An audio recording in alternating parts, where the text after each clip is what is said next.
I'm Brad Cooper and welcome to another edition of Choice Cuts.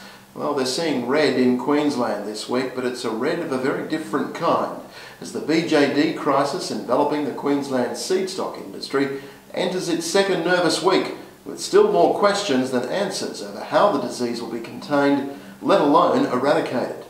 Talks in Rockhampton last Friday with Agriculture Minister Johne, AgForce, Cattle Council, the Australian Brahman Breeders Association concluded with the majority backing the Queensland government's push to have the outbreak eradicated. There are plenty more, however, who say this plan is lunacy and want the disease to be managed with vaccines. And as Choice Cuts was being filmed this week, there was speculation the government might be pausing to rethink its approach. So far, there are about 156 stud and commercial operations under quarantine, all with a connection to the Rockley Red Brahman stud in central Queensland, where the infection was detected late last month. Critics of Biosecurity Queensland's effort is saying the agency is moving too slow and is being overtaxed, not helped by cutbacks to testing services that the LNP Newman government unleashed after the mid-year state budget. Sources within Biosecurity Queensland are saying the workload is so huge, some properties could be in quarantine for up to 18 months. That will send many producers to the wall.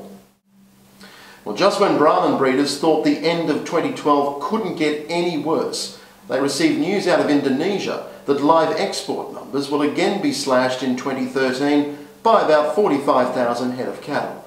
The drop to 80,000 tonnes equates to about 238,000 head, which is a far cry from the 750,000 peak in 2009 and the 520,000 head that we exported in 2010.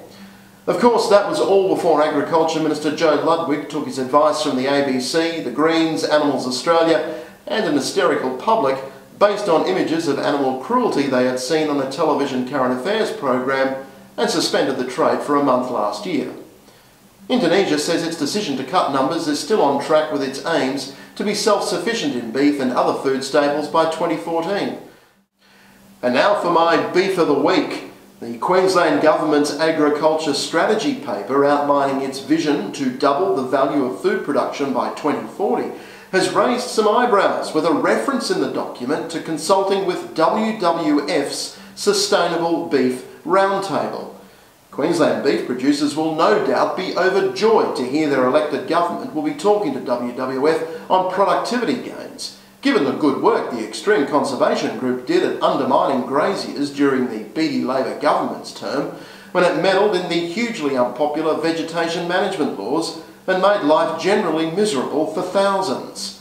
The suggestion that WWF has a sniff of gaining political influence with the LNP and members of Agriculture Minister John McVeigh's office specifically will also likely incense National Party stalwart Ron Boswell, who for months in the Senate has been calling for the roundtable to be shunned due to the false claims it makes about farming's carbon contribution to the environment and its track record of increasing compliance costs on producers who sign up to their certification schemes.